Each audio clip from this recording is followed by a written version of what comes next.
You're listening to Data Center Therapy. Please take a number, and an engineer will be right with you. Hello, everybody, and welcome back to episode 91 of Data Center Therapy. Yes, we are back, a podcast by Iboxy Consulting that talks all things IT with a healthy dose of empathy. And I think this might be one of the more empathetic topics and episodes that we've had in a while, but a while it has been. Episode 90 was back in October of 2023. So October, wow. Yeah, we both apologize, and we have renewed energy and excitement. And now the fire trucks are starting and the police sirens are going, and I'm sure my neighbor will start mowing his lawn any minute now that we're recording. But Mr. Coz, it's good to see you. How are you? Such is working at home. I'm pretty good. Just got back from a nice big trip to Arizona, down to Havasu. So Is that Havasupai Falls? Is that what they call it? Havasupai Falls, a Supai Indian reservation. It was crazy getting down in there. Yeah. That, I think, is, you could probably line a bunch of people up in its bucket list for most of them. Seems to be. If anybody who likes outdoors, that's there. It is one of them. And it is how they make their money. There is no access into that reservation, into that canyon, except for your own feet or the helicopter that flies in. So literally everything that is down there is flown in. So your own feet, what kind of commitment are we talking about to get there, distance wise? It is 8 miles down into the canyon. It's about 3,000 feet of descent. 2,500 down into the canyon, and then a little bit more as the canyon drops as you go along the floor. But 8 miles to the town, and then another 2 miles from the town to the campground, and then the campground's a mile long. So. And as anybody who hikes knows, sometimes downhill's harder than uphill, harsh, pounded on your feet too. It is. All in all, the hike is fairly easy. The fact that it's the Arizona desert makes a huge difference. So if anything, start at 4 a.m, 3 a.m, and get in. If you've ever seen Breaking Bad or Better Call Saul, it's kind of those harrowing episodes where someone's caught in the desert. Yeah. It's not. I've got a picture of us at the trailhead at 11:30, and then we hiked in and got there at 6 p.m. So we hiked through the hottest part of the day, and it was hot. Lots of water. Yeah. Did you find it was modestly packed, crowded, or was it tourism? They seem to keep a pretty decent lid on it, from what I understand. They keep it at capacity because, as you said, so many people want to go down there. Yeah.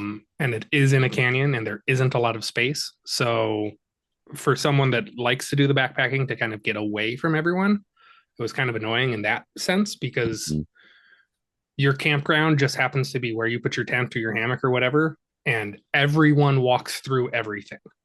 You walk through between wherever everyone's sitting in the tent, and you've got people walking between you and your tent all day, all night long, because it's so tiny down there. Well, I'm glad you got to experience it. That's really cool. And maybe one day when I'll be able to tell you about my experience there too. But yeah, looking forward to picking your brain on a personal level. So welcome back. Thanks. Welcome back to you. Welcome back to the podcast. Your trash. Yeah, absolutely. Yes. Leave no footprints. Exactly. Leave only footprints. Leave only footprints. No trace. Yeah. Welcome back to everybody who's out there listening. We apologize for the hiatus. There's been an awful lot of just good, positive changes, but stuff that's keeping us all very busy. Let's see. There's a little company in our landscape, Matt, that has some changes since the last time we talked, and I think we should talk about them. Have you heard of VMware? No, what is that thing? What this virtualization technology thing. It's a fad. No one's gonna like it. Well, it's funny. Our founders took my message to their owners of their company at the time, and were laughed out of the room with your message. Oh, it's a fad. Don't worry. And oops, yeah. So yes, around the turn of the new year, the company formerly known as VMware was purchased by Broadcom, was acquired. They closed that acquisition. And a lot of upheaval has happened since then. A lot of questions, a lot of surprises, and a lot of uncertainty and stress. And that's where we're looking to come with the empathy here. Yeah. And that's not the first time VMware's been purchased or sold before either, right? This is just the big one. I think that's hitting everyone, is the fact that it was I don't know if stripped is the right word, but like it was renamed, reacquired, everything, and Broadcom did a whole big table flip with it and said, "This is ours now, and we're going to make it this." And it's funny because I think Broadcom, at least when it comes to acquisitions, was almost you think Symantec, right? And I don't think anybody says that with great vibes, at least not now. Yeah, it was kind of expected, right? Right. Well, I mean, the mood was, at least, and I think the messaging from Broadcom did them no favors. What messaging? Well, right. And in a vacuum comes what, right? Something fills it in, fear, and it's usually fear. And the question is, how much of that is real? How much of that is FUD? How much of that are competitors kicking up dust? Overall, the big change is perpetual licensing, and then software and support is done, right? And I don't say that flippantly.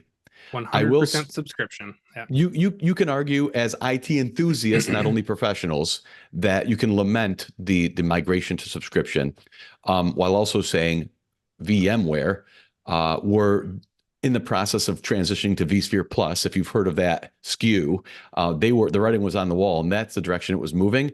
It's just they're the last ones to do it out of all the major companies in this industry. And I also so I think, hold your outrage for the last one through the door. I think there might be catching a little bit of that. A little bit. Little fair, a little unfair. All spread around. How much do you think? How much do you think that that transition to the full subscription was kind of an apple, a suite that they use to incentivize the sale of the company as a whole? Right? Hey, we've got everything teed up for you to switch to subscription and change the pricing model, that kind of a thing. Because they were kind of good in there, right? I don't know. It's a good point, Matt. I don't know about mergers and acquisitions, all right? But I got to think, even if an acquisition wasn't on the table, that the finance department was looking for the recurring revenue model of subscription. And I think vSphere Plus, which was VMware's own subscription offering that they were not forcing on customers yet, was probably going to happen one way or the other, even without the acquisition. It would be my judgment. Does that make it juicier to a company like Broadcom? Maybe, maybe not, right? Because even if it wasn't in play, Broadcom could certainly look at it and say, well, we're going to move in with this bundled subscription offering. That kind of like, we just bought a new house, let's remodel the kitchen before we move in. Right. And then you're like, shoot, I spent all that. I spent $100,000, but it only made a $20,000 difference. Oops. Right. Maybe. I think one of the didn't do themselves any favors. And I've heard some of Broadcom's own staff use the term renewal. And the customer hears this and says, my renewal went up by 3x. Well, it's not a renewal. You're rebuying the product on a subscription term. So your software and support, you're not renewing that for double or whatever it ends up being. You're moving. And I think the idea of allowing that term renewal to linger allows you to look at it and say, hey, this is going up by a certain amount of multiples. Well, and that builds an anger off the bat when it's not the case. And the money's the money, right? That doesn't make a difference. But a lot of this is an emotional reaction, and you have to make logical decisions, forget the emotions, and it doesn't help them for that. Right. I think the decision was made. It made financial sense. All of the reasons there made sense for Broadcom. But the communication and the messaging around that was vastly, incredibly lacking. Yeah. I mean, you basically had at a very shallow level, very basic level looking, hey, they just dumped their whole partner program and they only want their top 2,000 customers. That's what it looks like. That's what it looked like. And you could, maliciously make that argument. They are taking their top, 2,000 customers direct. They're going to sell to Microsoft directly. They're going to sell to, that might be a kind of an ironic Nike example. Right. But so you could think of, they kicked everybody. Ivox is a partner. Ivox is a strong partner. That was never in doubt. So I think there was much made about that a little bit more smoke than fire on that case. There's that squeaky wheel thing, right? The loudest ones are the ones that are complaining the most, and that's what you hear, and that's what bubbles to the surface, and it ends up being the majority of people are actually fine with it, right? Right. Right. Yeah. And I would love to have said that this podcast would have been before what I'm about to mention, but last month we actually had a quote unquote fireside chat.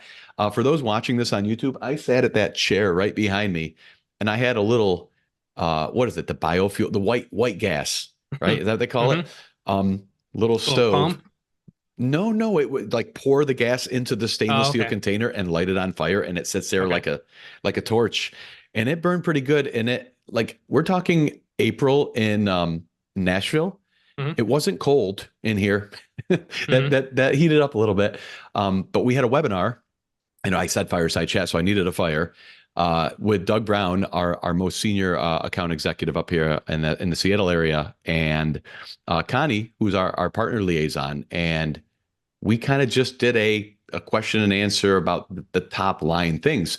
So I'm going to put a link on our podcast page on the website to view that, because I feel like if anybody out there has not any questions, a lot of questions about the acquisition, I feel like that webinar hit on a lot of them. We had points that we wanted to address that we felt like we're hearing from everybody, and then we opened it up for Q&A and we answered those.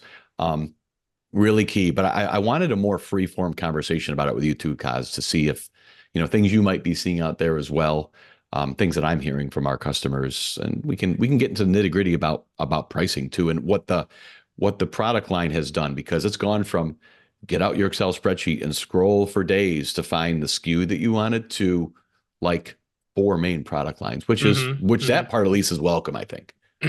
Yeah, there's the main product lines.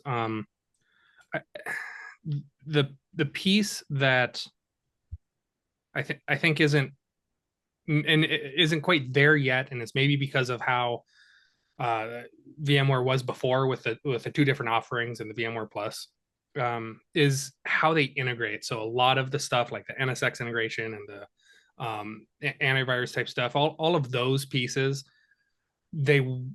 I see the ecosystem and the plugin and install it through the vCenter console and kind of making it a single pane of glass piece is kind of what they're driving towards. And it looks cool, it seems neat, but it's not there yet. It's still, in development, still not quite finished yet. So it looks cool, but there's still some development to do with it, I think, is kind of the thing there. Well, what I'm used to, a lot of our VMware customers, everybody needs a hypervisor, right? And I think Mm-hmm. we've got a great blend. But I would think the predominant SKU out there is Enterprise Plus, right? That tier of the hypervisor that enables things like DV switch.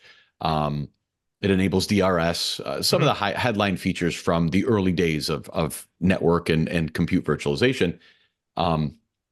We've got some customers with smaller, more modest environments, like they have no more than 3 hosts, the Essentials Plus kit. That is one of those SKUs, thankfully, that is very popular, and they've kept it around. So they boiled it down to like 4 tiers now. Mm-hmm. There is the Essentials Plus that still remains. There is Standard. So I've got some customers out there with vSphere Standard that don't need DV switch, that don't need DRS, that are happy with manual migrating workloads in terms of if they need to shift things around or maintenance mode or patches. And then you've got the 2 suites, and this is really where Broadcom wants to move people. Mm-hmm. You've got VVF, which is maybe the most like for like if you have Enterprise Plus and you want to keep everything at least that you've got now, VVF, VMware vSphere Foundation. vSphere Foundation. Yep. They've got VCF. Now, this is where Broadcom would have everybody if they could. VMware Cloud Foundation. That is their top tier suite. And when I say suite, the idea is it includes almost everything that you can do under the vSphere umbrella. Kind of. Yes. Yes. And, I'd argue a little bit, and maybe it's just from working with it a little bit, but I think after about 3 hosts, a DV switch and DRS is kind of mandatory in your environment. Like even at 3 hosts, I'd say that's almost mandatory. And that's just from an operational point of view, right? It takes me as an administrator so much more time to deal with something without the DV switch, without the DRS pieces, right? So if you're not doing that, honestly, operationally, you're just making your people work harder. That's a good point. That's a good point. And so the thing with the suites is VVF is certainly the more modest suite, modestly priced compared to VCF.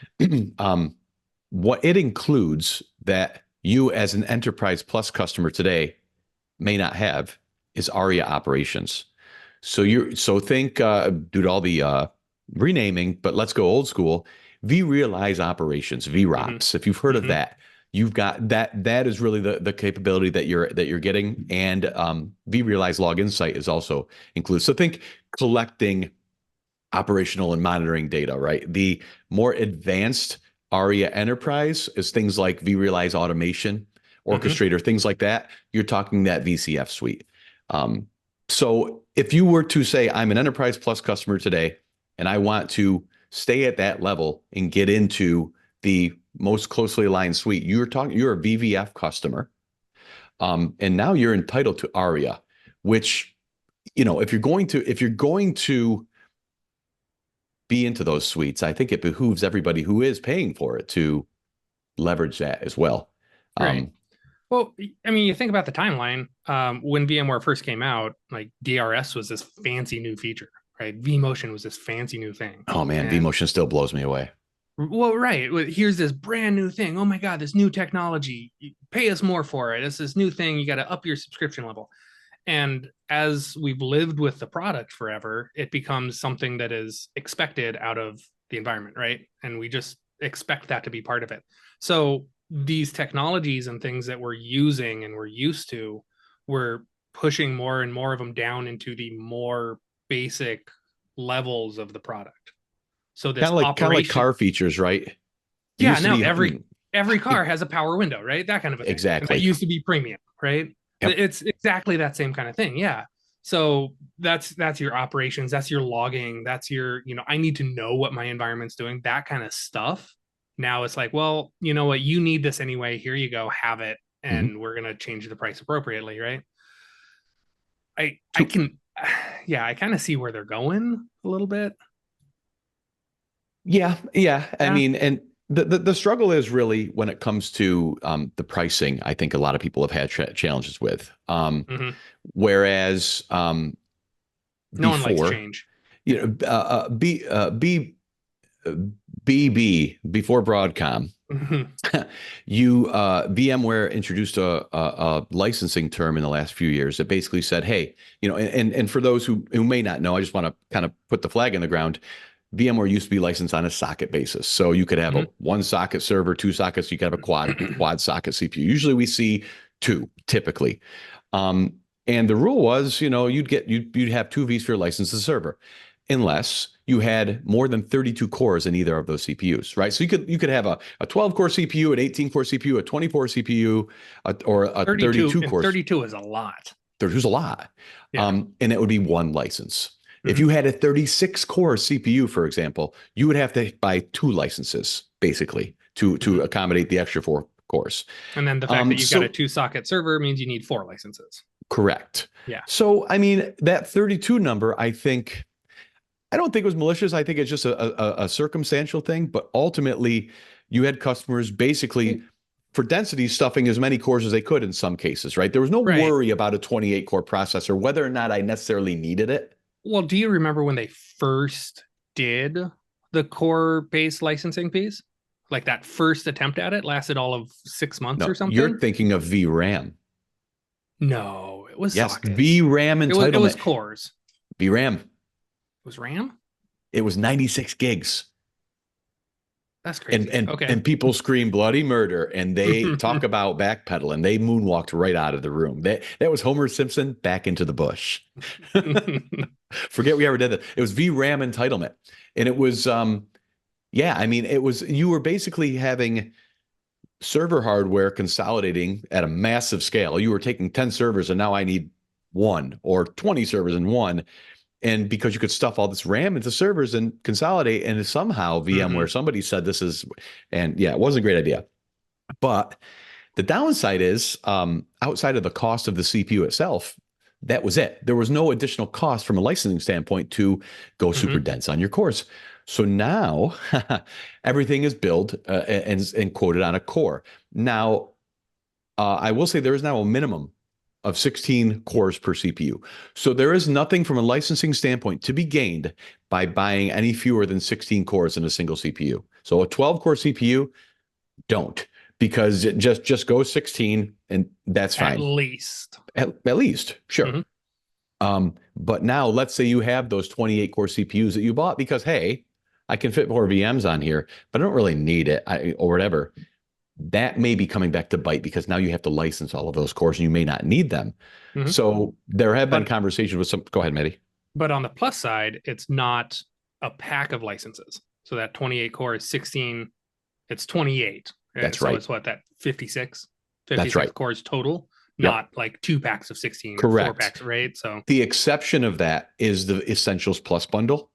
And you said that, and we've talked about that, and I've asked that question a couple of times, and I haven't found the actual answer. But my assumption that is if I have to buy 2 Essentials Pluses, it's going to cost more than what standard. It may that so may at very that well point, be. no one's asking that question because, well, if I need twice of those, then I'm just going to buy this over here, get more out of it, right? That may very well be, sure. The what we were talking about, the Essentials pack is up to 3 hosts. That's it. Just like your Essentials Plus, your acceleration kits. But you buy it in 96 core packs. Well, what is 96? 3 hosts, 2 CPUs each, 16 cores per CPU. Right. If you fit into that bucket, great. And I've got customers that do. But let's say those are 18 core CPUs. Oops. Now you got to buy 2 Essentials Plus pack kits, 2 96 core kits. Like Matt said, you can't buy it on a per core basis. It's a 96 core packs. And that's the only one that's happening. That's the only one. Yep. Is Robo still a thing?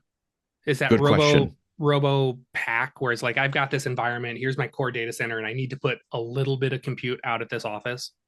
I've got 12 VMs across eight offices. I can't justify, standing up this licensing in every single office. Can I take those 12 VMs and license them in can I buy licensing for 25 VMs and I can run those across any number of sites? I'll moonwalk back to January. No. Today, yes, Robo is back. There was this day 2 milestone that was supposed to be, well, it's about 3 weeks ago as of today. And we're still about to crest the hill, I think.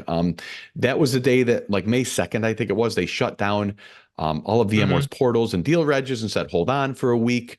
I believe it's been a little bit of taking longer than expected. Everything has been rough, yeah. But I will say this. Nobody said the magic wand gets waved and in 7 days' time you'll be completely happy. They said things may take a little bit of time to shake out. And I think we're seeing that. And anybody who's been through anything like this, any sort of change like this is going to be rough. You cannot feign surprise. No. I mean, yeah. Shocked Pikachu face, right? Right, exactly. So we're still coming up on that, but one of the main messages that have come out is Robo is coming back, which is good because in the absence of Robo, I've got some customers that have some very expensive environments all of a sudden. So thankfully, Robo is still going to be a thing because that's, it shows also that you come out of the gate with your first offer. They're not completely against the compromise either, which is good to see. They have to, right? There is a little bit of, I know one of the first things I heard was like, we're going to take the top, 2,000 customers, we're going to take them direct, and we're just going to cut off the bottom. We don't care about everybody else. We're done. We don't care about their business. Right. Yeah, exactly. So, I mean, I think there is a little bit of that. Here's what we're going to focus on, and then realize that we do actually need to capture the recurring revenue that we have here on the install base. And so now we need to actually adjust to encompass that entire footprint. Right? And I think any of the messaging of they don't care about anybody but the top 2,000. Those were all interpretive statements. That was not that was nobody at the company saying we don't care. No, that was someone sitting over here subjectively saying, hey, I think it looks like I feel. Yeah. And, online, social media, the echo chamber, the hive mind, and all of that. It's squeaky wheel syndrome for sure. Just the loudest people screaming. Yep. And that is to say, again, with the empathy theme of data center therapy, more money than if I pay $1 for something today, it's $2 tomorrow. I am not unsympathetic to that, right? Because that's something that we have to deal with our customers, our partners, and I mean. I'm celebrating 11 years this week at Iboxy. I never want any of my customers to spend a single dollar more than they need to on anything. I want to hear what your goals are, what your challenges are, and let's get you there most expeditiously, right? If that's a word, and efficiently. And so That's anytime there's one of my potential favorite things to say is to, let's do this instead and save you a little bit of money. It's weird. At my previous job, when I was in operations, I still had some sort of, I took budgetary money very personally. I almost felt like let's pretend that I'm spending this out of my own pocket. So when I'm paying 20 grand a year for support for a storage array, and I call up and I get the runaround, I'm a little warm. I'm a little hot. And I think it did well for me in my career in terms of taking that kind of ownership. So to a certain extent, I absolutely, well, to a very far extent, I sympathize with any kind of price increases. I think anytime something goes to a core count, and that could put pricing up, that is something where we want to help. We want to look at, hey, let's make sure you're right size as well. Because you might say, hey, I've got a 32 core processor, don't need any more than 16. The cost of taking that chip out and putting a 16 core chip in, maybe that's something that, so the idea of right sizing your environment and being on top of it, I think is always a good rule of thumb anyway. We just have to, now there's a direct cost tied with that as well, making sure that you are right size. So that's something we've been having a lot of conversation with customers on also. Yeah. And that's kind of in general, one of those planning things you should do with a big project, with a big environment thing, right? So like I'm going through a bathroom remodel and I'm working through the entire start to finish project in my head before I do that. So as we're buying hardware and software for running our data center, we need to think about the entire stack, right? Everything that goes into that, not just, this will be a thing, that'll be a thing. We've got a pro and con, all of the components of that. Yep. And this just adds another variable for us to pay attention to. One thing that came up on the webinar that we did, and I think it's a hot topic, is let's address the emotional side of it. Even though you want to be logical completely, the emotion leads to hopefully a discussion around a logical decision, a position, and that's okay. What are my options here? I feel the same that I did a month ago on the webinar, is that in terms of like for like, there is a reason why VMware has achieved the position in the industry that it has. Right? You've got people screaming, I'm going to Hyper-V. And I will say this, Hyper-V, assuming you're a Windows shop, has been free forever, right? It has been a roll on a server. If it was really good enough, why hasn't it already taken the crown? It's been free. It's been free. So why isn't it absolutely everywhere? So if VMware indeed, in your case, Mr. Customer, with these specs, these cores, if it turns out to be more expensive, that may be a line where you have to look at alternatives, but you already have been paying a non-zero amount of dollars to do it. How come at that price it is worth it then? And how come free hasn't been good enough already? That's a real question. I mean, and I think there are technical reasons for that. There are. It's I think that goes back to that thing I was saying earlier, where VMware has done the development and added all those technologies, added all those pieces to the product. Right. And it's grown into this thing. Honestly, the best competitor to VMware, and this is kind of where I see them going, is the best competitor to VMware is Azure or AWS. They are the most mature hypervisor outside of VMware, I would argue. If you're going to do that, it's going to be VMware, it's going to be AWS, it's going to be Azure, that kind of a thing. Right. It's going to be that cloud because of the ecosystem. Because of the ecosystem. I think I like your point on that. Built around that. And in my Matt Cozzolino's crystal ball, I think VMware is driving their product towards a environment that mimics that cloud. You're build. Absolutely right. What does VCF stand for? VMware Cloud Foundation. You're absolutely right, Matt. What I appreciate of that, at least to follow on with what you said, is those might be the most robust and mature platforms, right? Ecosystems. They are not the most economical, depending on your approach. You want to run VMs 24/7? Be my guest. You're going to pay through the nose for it. VMware's approach is not. You must be in a hyperscaler. Right. You've got the VCF model very much embraces and encourages, in certain cases, the on-premise data center also, the hybrid model. They are not saying hybrid, but you really should be cloud. In fact, the licensing of this is portable. cloud Mhm. or on premise. And I think that puts them I think a sober position, at least in recognizing that everybody might be beating the cloud drum, but it is yet a different consumption model. Any kind of savings is based on committed spend, right? When you get these kind of purchasing models, you're like, okay, really? Um, if you are not elastic and you are static, That's going to the, be rough. the That's where, yeah. yeah, the cloud just isn't that panacea. So you talk about all of that, and to your point, the storage APIs for VMware beats the Hmm. pants off of everything. That's why all these amazing backup products and third parties can come in there and do change block tracking on all those things. Hmm. Um, yeah, it's not just a hypervisor conversation. It's what about what backs up your hypervisor? And oh, you've got virtual There's networking so tied many in. things that plugged into it. Yeah. Yeah.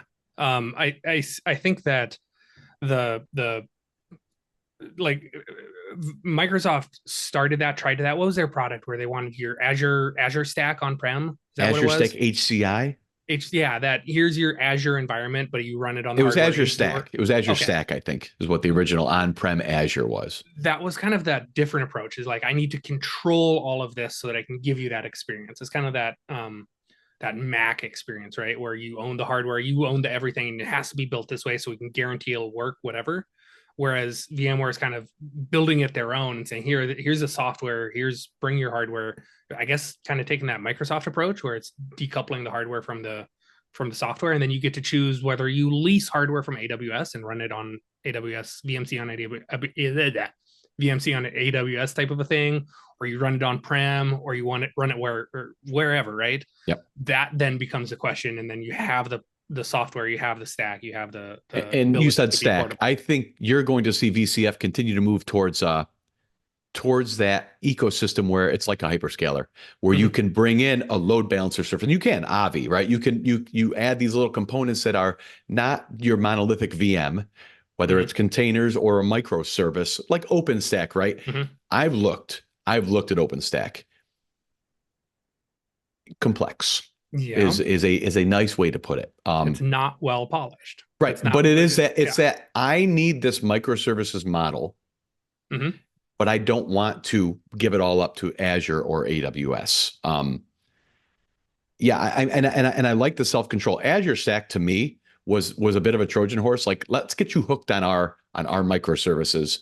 You can feel better by hosting it on premise, but you're still going to pay us for your consumption of those microservices just on your own hardware that you had to buy up too. That was a Right. thing. Right. So, but it's all about it is all about, hey, use our APIs, not their APIs, right? Mhm. Code for Win32, not Java or Right. whatever, which Right. I might still recommend anyway. But um and I think that's just kind of the progression of like what are people spending time and working on, and what has the industry commoditized, right? I remember back in the day caring a lot about the motherboard and the chip and the memory and these dim settings and all of that kind of oh stuff yeah, when I built a server, right? And I'm sure you did too. And now, when was the last time you actually cared about any of that? Oh, it's a I'm there with box. my phone, right? I'm there with my It's got a phone, socket. like You plug it in and it just just work. does, right? Yeah. Yep. So that infrastructure that us administrators have been running has simplified, and now we're looking more at the developers and the coders, and they're the ones that are creating the change and doing the new stuff, and we're commoditizing this infrastructure for them to run on, Yep. right? So I like that. that's I like that point of view. yeah, that's what I see is we're driving it towards them, and we're becoming the mechanic that just changes your oil, right? Oh, I resent that, Matt. I resent that. Well, okay, so to try to keep this episode somewhat compact, a couple other things. End user computing. Hey, what's up with Horizon? Yes. Well, they Broadcom stated their intention to spin it off from day one. Yep. I don't know why personally. I don't know why, but it was acquired by a VC firm called KKR. They have not completed the acquisition yet. It's still operating under Broadcom all by itself on an island, standalone. But it's set to complete that transition later this year. They are calling it Omnissa. I don't have time to do the fine print because that sounds awful lot like one of those prescriptions or medical devices that they sell on TV. Omnissa. If you experience something for longer than 4 hours, call your doctor. Side effects may include. Exactly. Yeah. But for all intents and purposes, it appears to be biz as usual with the acquisition. They've already switched to a subscription model. Horizon had a while back, so that stands. And the idea is apparently they have agreements in place long-term for the bundle where you are purchasing Horizon, but that includes the ability to virtualize. That includes the vSphere to run your desktops because, hey, Horizon without vSphere underneath is useless, right? So that seems to be status quo right now. Exactly. And I know some people who work at the EUC department. There seems to be actually excitement around it. It's vague, but there is not this ho hum doom and gloom vibe that I get. Right. Just the contrary, actually. So it's a tool. It's a product that does actual things, and there is an actual install base, and people are actually using it. I think just recently on this trip, I saw one of my. It took me twice to realize kind of what it was. We went to Meow Wolf in Vegas, and they have you walk through. It's kind of like Portal, kind of like a video game. There's weird stuff, and you have the opportunity to go through and discover and learn about things. And one of the things you get to do is interact with the computers in the space station, alien research lab, whatever. And they'll give you a card to log in. And I think it's running something like a virtual desktop on the background. So each time a new person logs in, they just get a new environment. You are a nerd's nerd, Matt. I am a nerd's nerd. I love it. That's cool. I mean, it's funny you talk about video games. I want to, as we wrap up, I want to chat a little bit about some non-topical stuff, but tied to that. I think it's something where let's just have conversations about it because I think having a good control over your environment, making sure you're right size is very important, regardless. But this is just, I think, increasing the importance of that approach. The good news, I think, is we might be in store for one of the most exciting. They don't call it VMworld anymore. What do they call it? They call it VMware Explore or something like that, I think. Yeah. It might be one of the most interesting VM worlds in a few years. They seem to have kind of quieted down to what did they acquire this year? That the signs of a mature product. I think there's obviously renewed energy into rebuilding this platform and expanding it. So there's a lot to be said there. That's what I heard was like, let's go back to a tech review, a roadmap type thing. Let's review what you can do with the platform. Here's what our vision is, all of that kind of stuff. And you will be going. You will be going this year. I'll be there. Yep. And we will be. We used to call it VMworld Redux. Whatever we end up calling it this year will be happening. We're looking to do both virtual and in-person events for VMworld Redux. So excited about that. Mr. Cozzolino, bring your book report notes. We're gonna be working together on that real closely. Will do.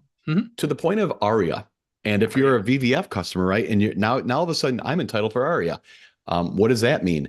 We've had customers in the past of VROPs where we get it deployed, we help with the customer, and then it's one of those things that just, if you don't release, sometimes it's like, great, I have it, now what do I want to monitor? Shelfware is what they call it.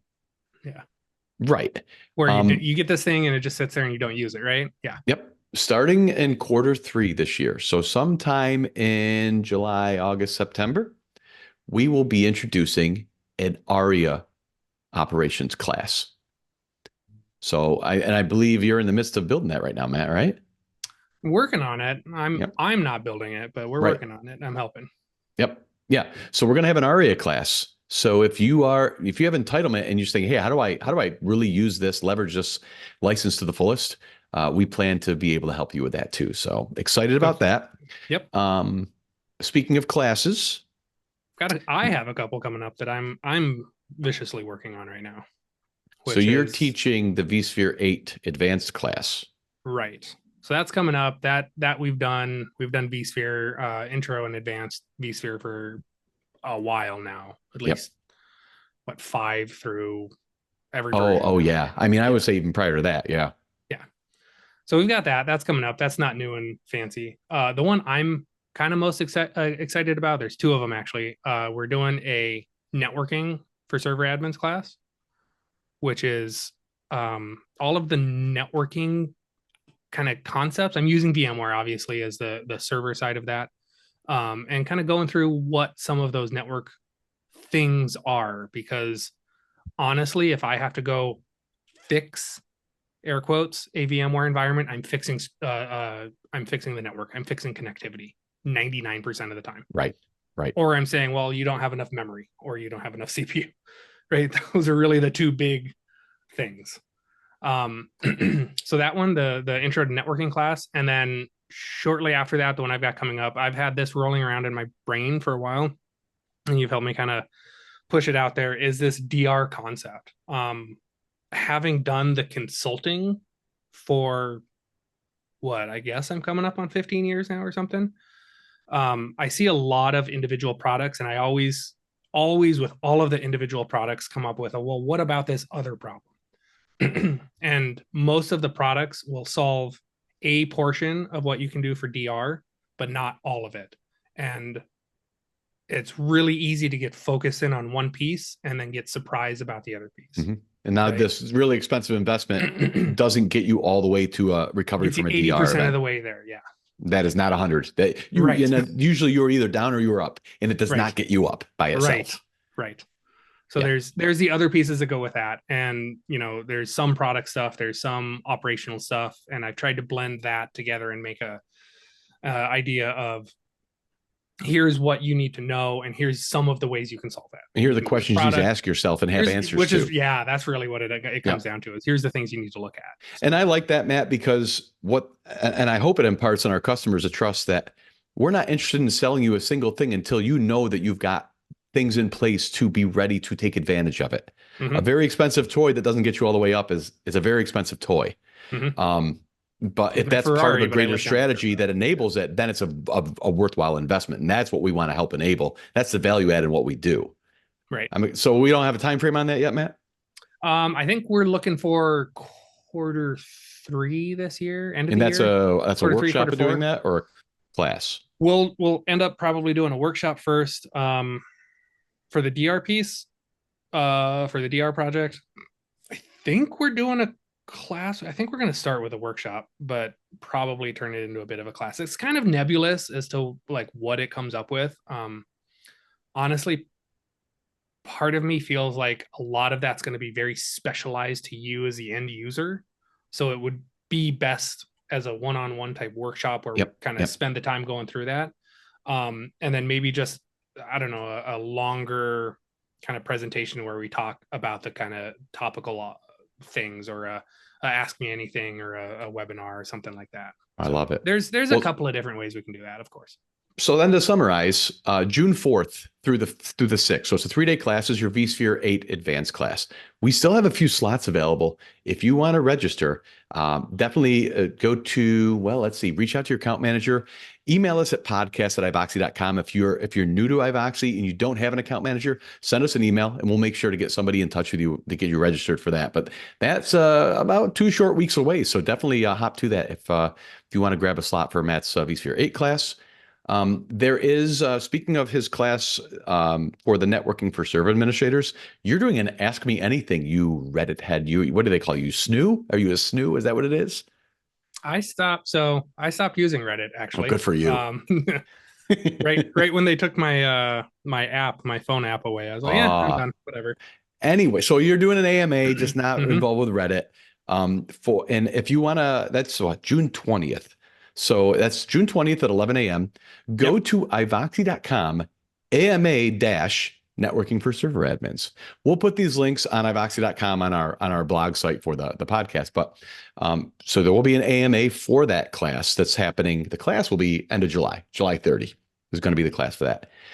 There's also Dirtfish. You've been to Dirtfish before, right, Matt? I've been to Dirtfish before. Yep. So we're having it again. That was a number of years ago. So we're going to do Dirtfish. Yeah.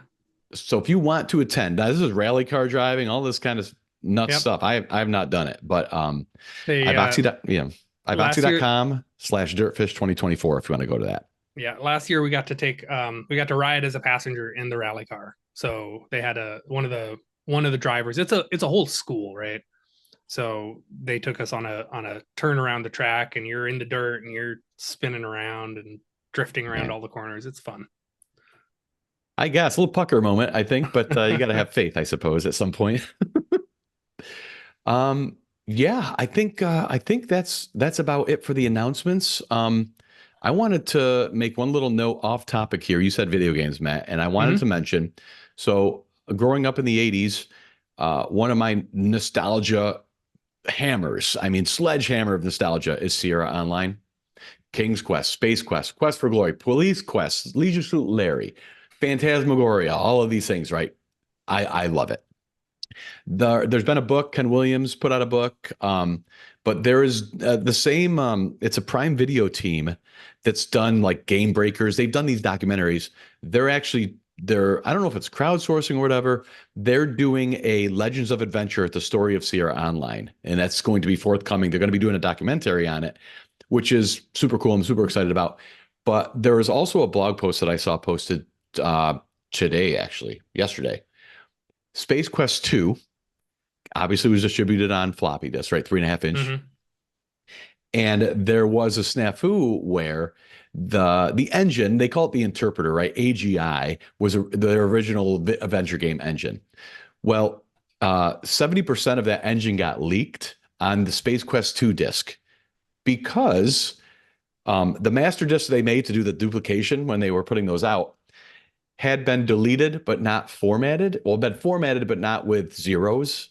So that disk that was used as a master disk used to have the source code to their AGI interpreter. Yeah. And when they formatted it to put the software on for the master copy, they didn't zero it. Yeah. So, and nobody noticed it till like this year or something like that. So none of their competitors, they could have had the engine, all of this kind of stuff. But just super interesting that I love these, like so many years later, somebody cracks a speed run of Mario from 1984. Like I love stuff like that. So that came out pretty neat. We'll put a note about that in the podcast notes as well. So I'm excited to be back for Data Center Therapy, Matt. I'm really hoping you can spin this back up. We've got a lot to talk about in the coming weeks. Yeah, let's do it. It is good to see you. It's good to hear from you. Thanks to all our listeners, and thanks for listening to Data Center Therapy. We'll catch you next time. Have a good one.